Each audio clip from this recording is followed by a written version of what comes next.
Hey YouTube, how you doing? This is Zach Hall, your Dungeons and Dragons 5th edition Dungeon Master, trying to learn Pathfinder 2nd edition by doing the most inefficient thing possible, reading the Pathfinder 2nd edition core rulebook cover to cover, and we are in the middle of our series right now, taking one video at a time to look at each individual class as it appears in the core rulebook. Now, full disclosure, as some of you have noted in the comments, I have not seen the full rules for things like spellcasting or for weapons and equipment and things like that. Obviously, if you were a new to Pathfinder like me and were attempting to learn the system, you could bounce around. This is a reference rule book. This is not meant to be read cover to cover like a novel. You're supposed to be able to bounce around, but for the sake of content and for you, I'm looking through, going through page by page. We will learn as we go, and as we get later in the series, when we start to look at things like chapters 7, when we deal with spellcasting, we will not so much look at the entire list of spells because that's dense and unnecessary. We will look at the rules, and if we need to bounce back to some of our classes to be able to contrast, compare the difference, we will do so. With that said, today, coming right on the heels of the champion, our first divine caster, we have our second and main divine caster, the cleric. Right off the bat, this art is awesome. Art is great. Love the kind of Arab inspiredness. This sword is sick. It's great. Love all this. Just great. Cleric. Deities work their will upon the world in infinite ways, and you serve as one of the most stalwart mortal servants. Blessed with divine magic, you live the ideals of your faith, adorn yourself with the symbols of your church, and train diligently to wield your deity's favored weapon. Your spells might protect and heal your allies, or they might punish foes and enemies of your faith as your deity wills. Yours is a life of devotion, spreading the teachings of your faith through both word and deed. Nailed it. I mean, I don't expect a lot of variance between the cleric here in Pathfinder and the cleric that I am used to in Dungeons and Dragons 5th edition. There's just, I mean, it's a standard of the fantasy world, and especially, I mean, these are cousins, maybe second cousins now, but they are directly related, and so I expect to see a lot of the similar stuff. During combat encounters, if you are a war priest, you balance between casting spells and attacking with weapons, typically the favored weapon of your deity. If you're a cloistered cleric, you primarily cast spells. I wonder if those are are subclasses, like the options that you choose at level 1. Most of your spells can boost, protect, or heal your allies. Depending on your deity, you get extra spells. We kind of saw that a little bit when we were looking at the deity list for champions. We will take another look at that list today with the cleric. This, instead of looking at the anathemas and the tenets that went along with that specific deity, we will most likely be we'll look closer at the spell list. Depending on your deity, you get extra spells to heal your allies or harm your enemies. During social encounters, you might make diplomatic overtures or deliver impressive speeches. Because you are wise, you also pick up on falsehoods others tell. While exploring, you detect nearby magic and interpret any religious writing you come across. You might also concentrate on a protective spell for your allies in case of attack.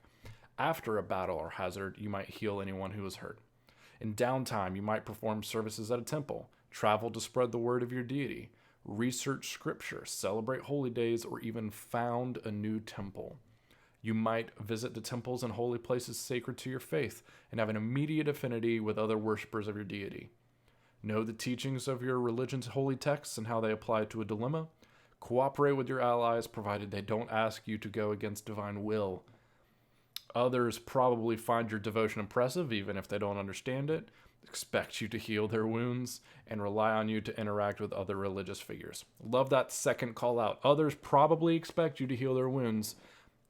You pick a cleric, you got to know that you're going to be the healer of the group. That even if you are this a war priest and you end up choosing to focus primarily on damage dealing spells, the adventuring party and the group and even NPCs that you encounter are going to expect you to be the healer, whether that is during combat or after. It is an expectation, and those expectations dictate the social contract that you inherently sign with your other players and with your GM. And it's important that you understand that when you pick a class, which is why this top page that Paizo has given us for each of these classes is so impressive and so important. And I would love to see other publishers continue down this track. And it's very possible that they stole this from or were directly inspired by other rule systems. It's very possible that something like Dungeon World or another game system in the fantasy realm does something like this for their classes. I just haven't seen it before, and so this is the first time I'm seeing it, and I really like it. You are trained in perception. You are an expert in will saving throws, but that's your only expert level saving throw. Interesting. Trained in religion, you are trained in one skill determined by your choice of deity, which we saw yesterday or previously in the series with the champion. And skills equal to 2 plus your intelligence modifier. Again, kind of the lowest that we had seen. I think that's on par with the champion, though. You're trained in simple weapons and then in the favored weapon of your deity. And that's it, which I think makes sense. If your deity's favored weapon is uncommon, you also gain access to that weapon. I'm interested to see what access to that weapon means. Does that just mean that it's on a list that you can choose when you're creating the character at level 1? That's what I'm kind of assuming. I have noticed that when building, and we kind of ran into this when we did the video on the Alchemist, because we actually kind of went through the steps of building that character with the character sheet pulled up. There's nothing like in 5th edition where it kind of gives you basic choices and then the variant rule of, or you have 10 gold or whatever it is to spend on starting equipment. This is just, you have 15 gold to spend on your starting equipment. So I wonder if that just means when you are trained, and then if that favored weapon is uncommon. I'm assuming that at level 1, the weapon or your equipment has to be common. If the deity's favored weapon is uncommon, it is probably just unlocked for you at character creation. It's what I'm assuming. Don't, take that to your GM or don't assume that if you're the GM. We will discover that as we probably get to this chapter on equipment. You're untrained in all armor, though your doctrine might alter this. Interesting. So this is the first time that we've seen someone who is untrained in armor,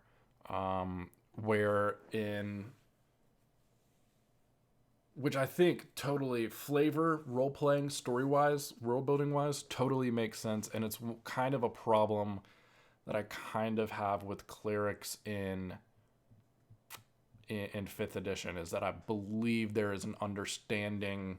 I'm actually going to pull up off screen the 5th edition rules for the Cleric and see. In 5th edition, Clerics are trained in light armor, medium armor, and shields. And there's this expectation that if you are an adventuring cleric in 5th edition, that you are using... Hey, River Ray, thanks for tuning in. There is this expectation, if you are a cleric in 5th edition, that you are armored to the teeth, and so you almost... But depending on, obviously, your ability scores... But there is an expectation that if you play a cleric, that you can probably hold your own while standing in the middle of melee hand-to-hand combat, because you're generally going to be armored, might be wielding a shield, and your armor class is going to be high. This untrained in all armor, I like that for clerics, because you kind of know you are making a you're making a decision when you choose to be a cleric that you're a religious, adventuring religious person, that you aren't going to really see a ton of. You're not going to see a plate mail wearing cleric like you might at like higher level 5th edition. Ray, Pathfinder 2nd edition, cloistered clerics are like white mages, which is an oddly emissive character type in fantasy D20 circles. Yeah, I'm interested. I'm assuming we'll see that on the next page, and I'm excited to see why. Yeah, D&D does not have, or 5th edition Dungeons and Dragons does not have the white mage that is so commonly seen in something like I'm familiar of like that term white mage from Japanese RPGs that I grew up playing, like Final Fantasy, of a cloth unarmored wearing religious person that isn't going to have a ton of HP but is really going to be able to boost and buff their party. I don't think I've ever had a cleric in my games, because my players just aren't generally interested in playing that support role.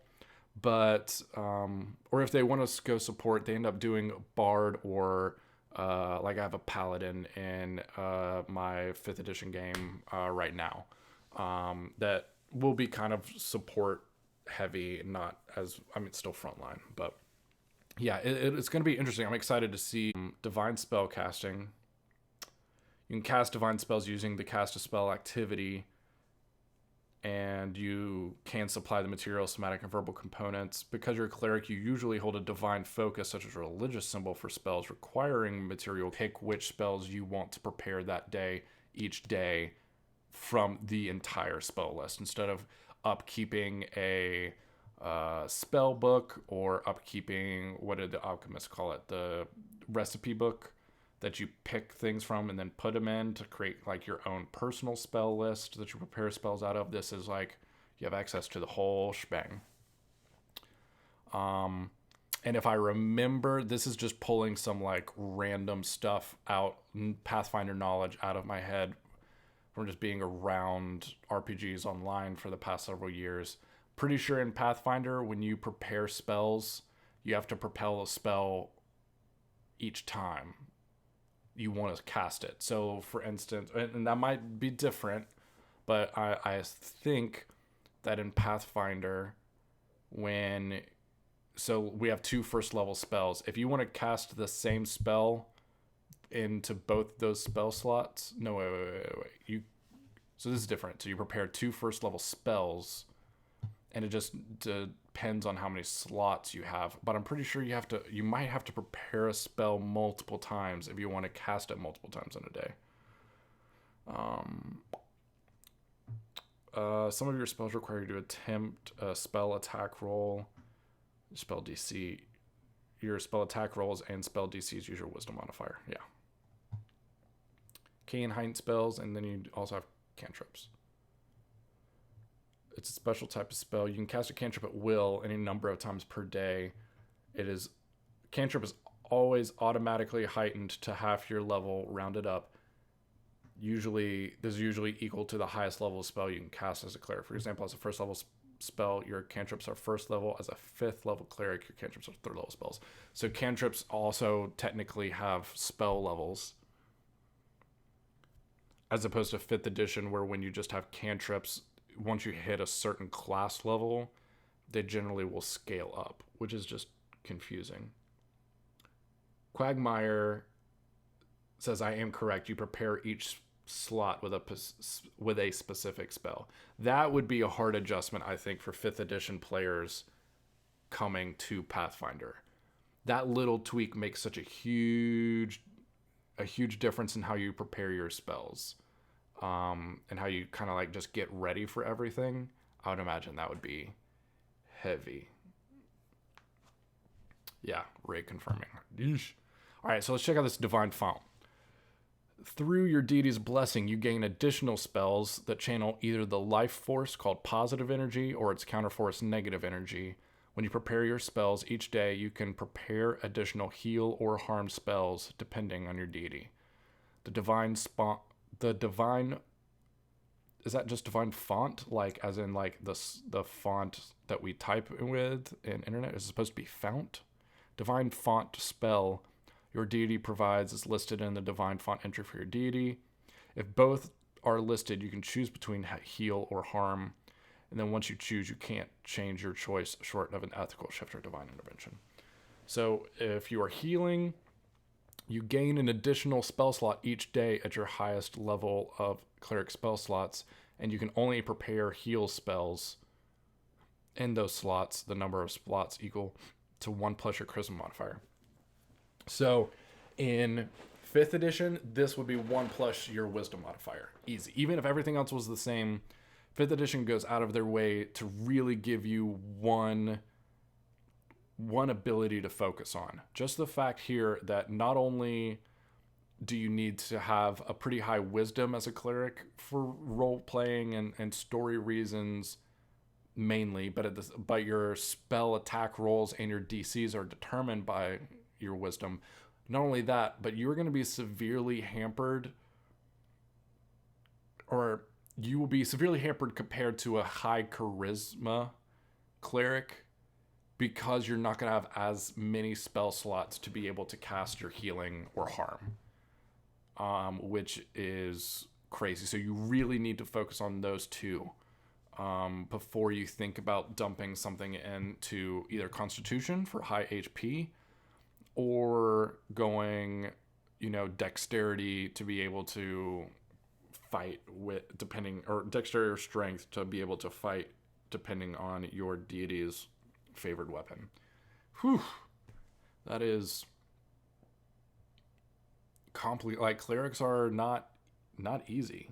Yeah, font as in like source of power. Yeah, I for some reason in my head, I guess font, I just never heard it pronounced and spelled FONT like that before. I kind of anticipate, like, I don't know. I'm from the south of the United States, grew up fairly religious, so when I hear, like, it was always pronounced fount in my kind of religious circles. Font, roll with it. Even among followers of the same deity, there are numerous doctrines and beliefs which sometimes vary widely between clerics. At first level, you select a doctrine and gain the benefit of its first doctrine. Yeah, so you have cloistered cleric and war priest. Obviously, we will get expanded doctrines and more rule books. You get access to other doctrine abilities, and it looks like they're set. They're not really choices. So as a cloistered cleric, you gain the domain initiate cleric feat, which we'll see in a couple pages. Your proficiency rank for fortitude saves increases to expert to give you a little bit more withstanding power. 3rd doctrine, 7th level, your proficiency ranks for divine spell attack rolls and spell DCs increase to expert. 4th doctrine, 11th level, expert proficiency with your favorite weapon. 5th, 15th level, proficiency ranks increase to master for your attack rolls and DC, and then legendary. Okay, that all makes sense.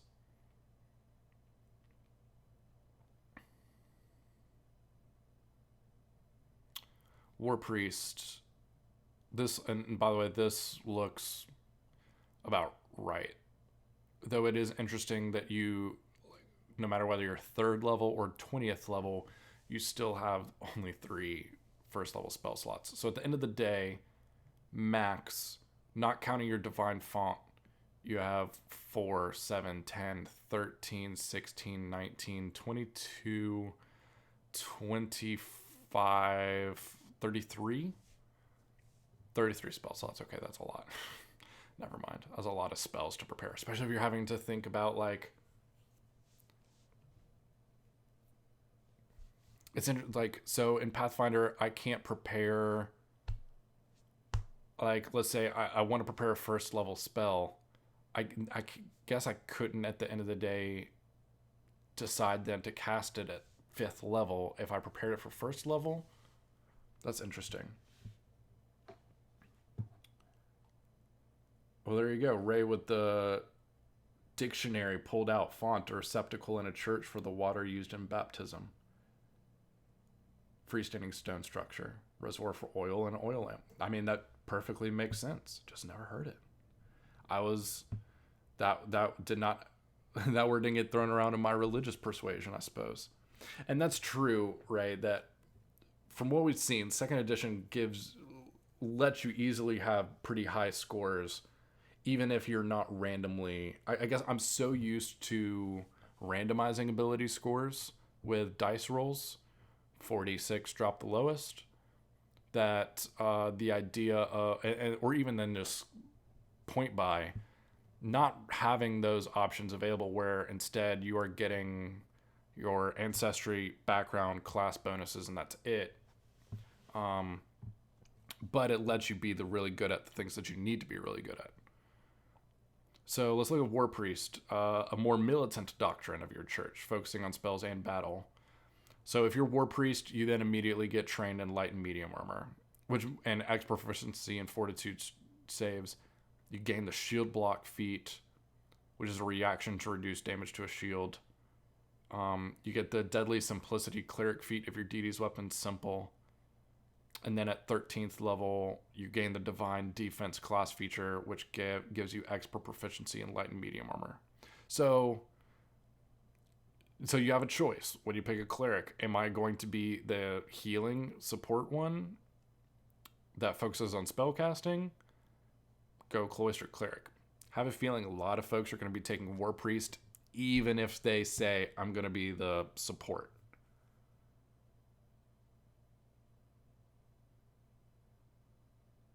Okay, point bar. So it's possible, Ray says in chat, that Paizo might be releasing variant rules for like a point buy for generating ability scores.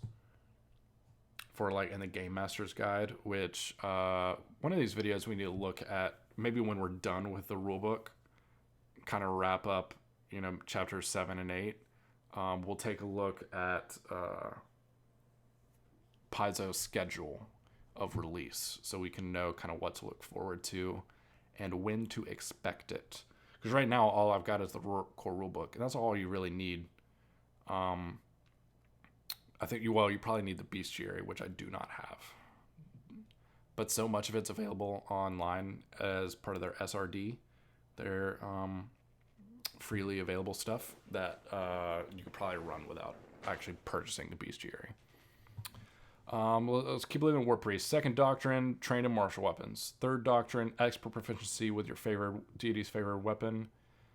It's not until 11th level that your spell attack rolls and spell DCs increase to expert, which happen at 3rd level for the cloistered. 5th level proficiency rank for fortitude saves goes to master. 19th level, so you never even get to legendary by class ability in the War Priest for your spell attacks and your spell DCs. Cool. All right, let's take a look. Was there any standard stuff here? It looks expert unarmed defense eventually at level 13. 19th, miraculous spell. You're exalted by your deity. Gain truly incredible spells. You gain a single 10th level spell slot. There is an additional feat. Maker of miracles. I like that. So you can take a feat at 1st level to increase your... I think you automatically get this as a War Priest. Yep, if your deity's weapon's simple. Which makes sense why I would give it to you free, because from what I can tell, simple weapons damage dies aren't as high as the uncommon or the martial weapons. So it gives you that immediate right off the bat. But if you wanted to take... if you have a more martial weapon as your, or like an uncommon weapon, you could still take the feat if you want it, just to immediately start doing a little bit more damage. Um, okay, so the domain initiate is, I think, what we get at first level from Cloistered Cleric. Yes. So let's take a look at this. Because it basically is part of the Cloistered Cleric. You gain a special spell related to your deity's powers. Select a domain from your deity's domain list, and then you get a domain spell for that domain, a spell unique to the domain, not available to other clerics. Domain spells are a type of focus spell. Okay, so here's our focus spell. Need one focus point to cast it. They're automatically heightened to half your level rounded up. They don't require spell slots, and you can't cast them using spell slots. Okay, so we've seen this mechanism before. It's just that now we get to... Oh, and you can't special. So at Domain Initiate, you can actually pick it multiple times. So if you want to go really heavy with the with spell casting, you can get access to a whole other spell list based on domain.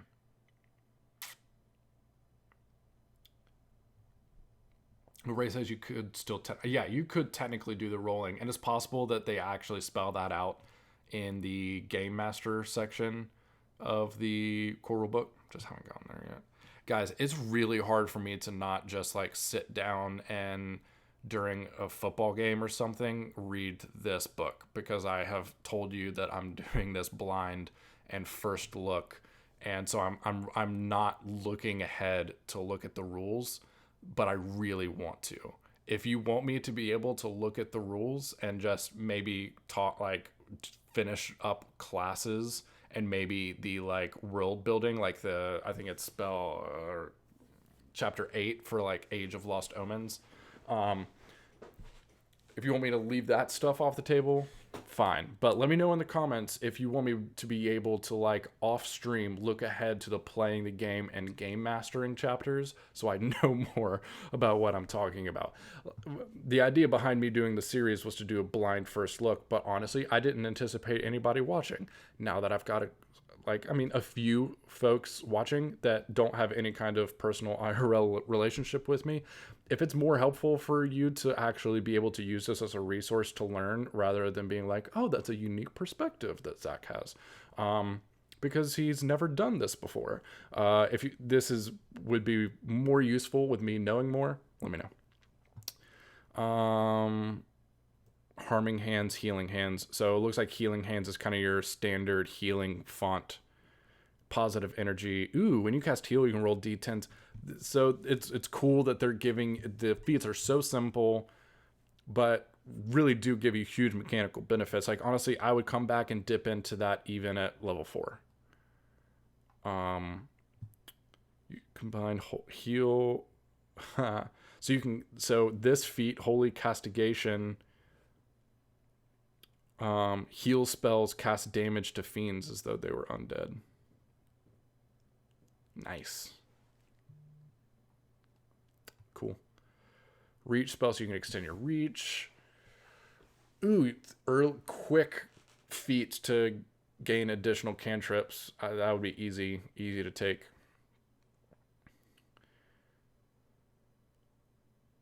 Also would quickly take communal healing. Wow, so you get some hit points recovered when you heal others. That's an easy take for me.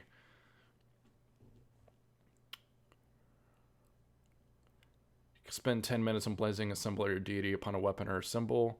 Symbol doesn't fade until a year has passed, but if you emblazon an armament, any symbol you previously emblazoned or any symbol this disappears. Becomes a religious symbol. You can use it as divine focus. Boom.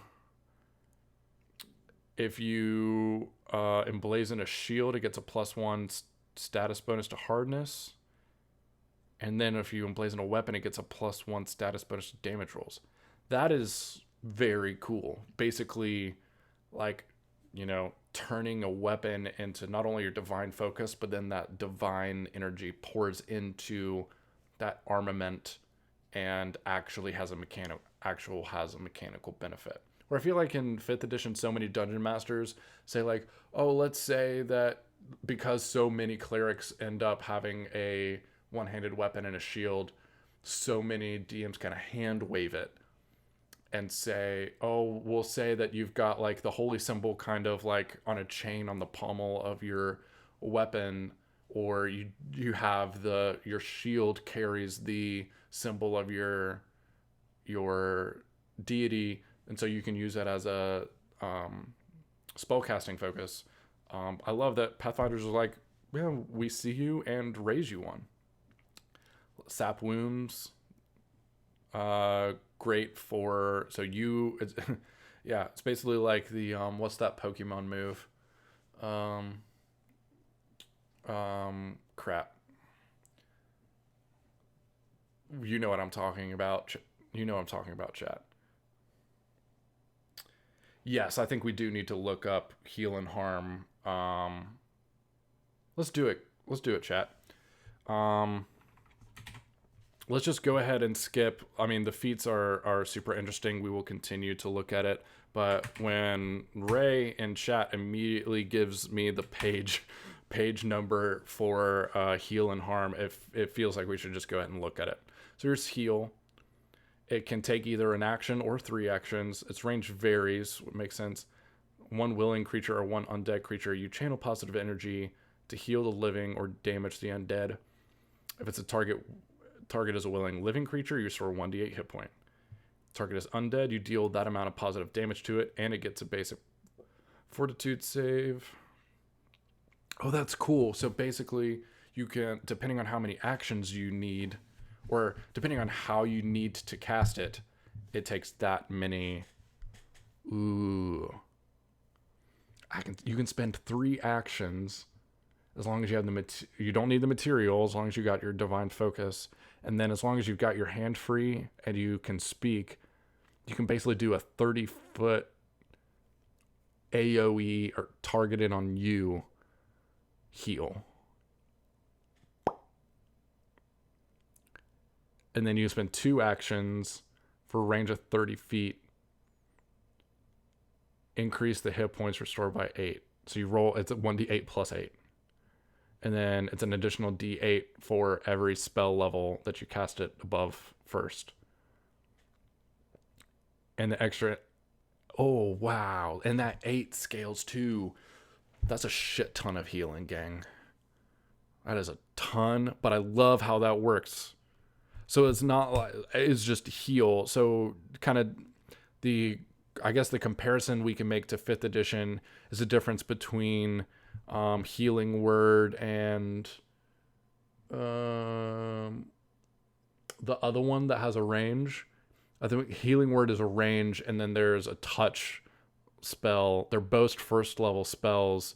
The touch does 1 step up of healing. Pathfinder is just like, it's the same spell. If you need a range, then you can just spend an additional action and you have to be able to speak. But I love the idea of, if you can touch the person, that is the only, like, you can do some stealthy heals if you need to. Love it. I would assume kind of similar thing to harm. So we see how it's got the varied cast and range. If the target's a living creature, you deal 1d8 negative damage to it. It gets a basic fortitude save. If it's a willing undead creature, and then you restore that amount of hit points. Same thing, but just kind of flip-floppy. It does damage basic, and then if it's undead, it does healing. Which, I mean, clutch if you're an evil-leaning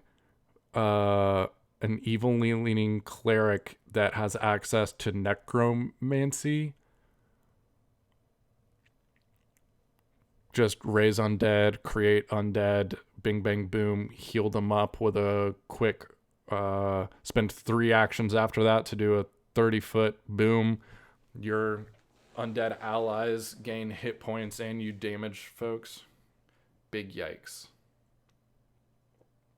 Thanks for the clutch hookup, Ray. That definitely, I mean, obviously, this is key to the cleric, regardless of whether you're going harm or heal, and definitely helpful. Okay, so now we know that is the basic. That is what your cleric is going to be doing a ton of. So we'll just quickly take a look through these, the rest of these feats and get out of here. Channel Smite. So for trading off one of your harm or heal spells, you can channel destructive energies through a melee attack, make a melee strike, and add the spell's damage. So if the negative damage is expended...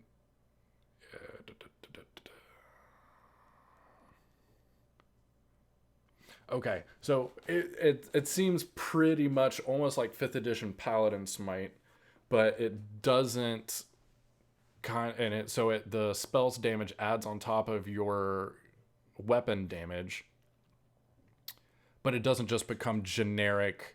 Like, you couldn't be a healing focused cleric and then all of a sudden decide to try to use smite to whack somebody up the head and spend a spell slot, unless it's undead. If it's not undead and you used a heal spell to kind of trade off the smite, it's not going to take that additional damage.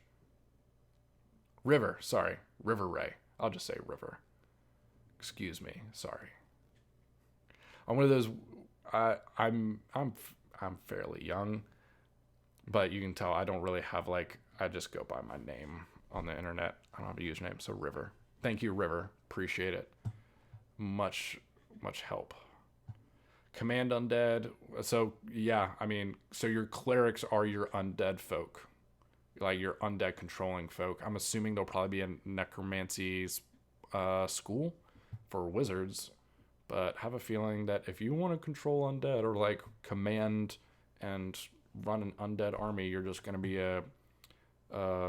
probably a cleric who celebrates a necromantic deity. Makes sense. Cast down. If your next action is to cast harm or heal to damage a creature, the target's also knocked prone if it takes any damage. Cool. You can take a feat that are not targeted by your spell. So if you wanted to be able to cast your AoE healer harm, you could then kind of pick and choose to make sure that if you're fighting undead, for instance, that you can still do your AoE heal without accidentally, or if you're flip that, you know what I'm saying. Kind of get almost a warcaster type feat where just a flat DC 15 check to stay concentrating on your actions. Nice. Advanced domain spell. Gajrin. Following the wind and the waves, you protect the beauty. Yep, I remember this deity because of the trident. It's a war priest. Very cool. Align armament. You bring a weapon into metaphysical concordance with your deity's beliefs. When you select this feat, choose chaotic, evil, good, or lawful. Your choice must match one of your deity's alignment components. When you use this action, touch a weapon for 1 round. That weapon deals an additional 1d6 damage of the chosen type to creatures of the opposed alignment. For example, if you choose good, the weapon would deal an extra 1d6 good damage to evil creatures. If you align an armament again, any previously aligned armament loses additional damage. You can select this feat a second time, choosing your deity's other alignment component. And then you can choose either. Really cool. Cleric's getting a lot of ways to buff its own damage output through melee, which is obviously great for a war priest because you're not going to get the same kind of scaling that a fighter or something like that would. Cremate undead. Undead also take persistent fire damage equals to the spell level when you heal on them. Cool. You can make your emblazoned symbols more potent. Excuse me, chat. Excuse me, how rude. Very cool. So you can add kind of like an elemental force to your emblazoned armament.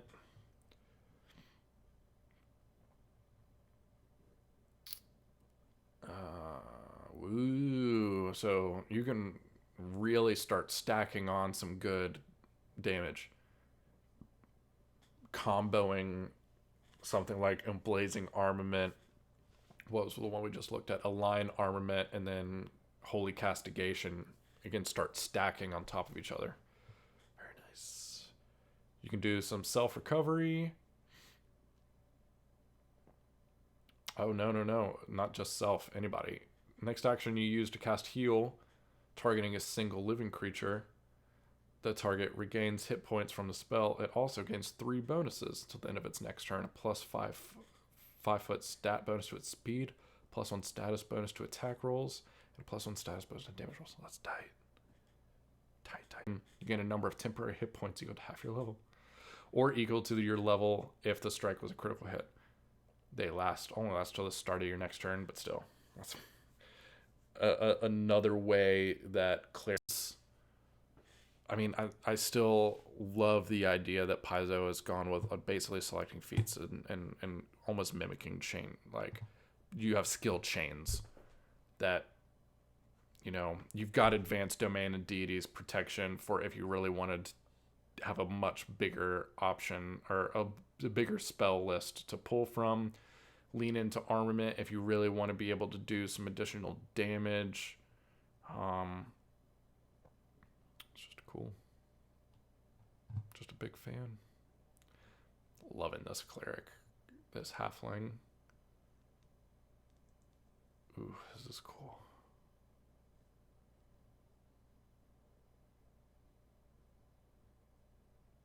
Cloistered Death Domain Cleric. Gang. Go play a Cleric in Pathfinder 2nd Edition, y'all. For the same reasons that I said about Champion, but honestly, this just seems cooler. And I really liked the Champion from the last video. But don't lean in, man. Lean in, gang. Okay. They're just popping off. All right, let's check out these 20th level feats, and then we'll take a quick look at the deities and bounce. This is going to be one of the longer class videos, but only because you're here and you're great. Thanks for tuning in. Avatar's audience. Your extensive service has made you a lesser herald of your deity, which affords you certain privileges. First, any creature you encounter knows instinctively that you speak for your deity. Second, if you conduct the commune ritual to contact your deity, you don't have to pay any cost and you automatically get a critical success. Third, once per day, you can cast Plane Shift as a divine innate spell, but only travel to the realm of your deity. When you cast it this way, its casting time is 1 minute. Your religious symbol is sufficient tuning fork for the spell, and you appear exactly where you want to be. If you're in your deity's realm due to this spell, you can return to the point you left when you cast it by spending a single action, which has the concentrate and divine traits.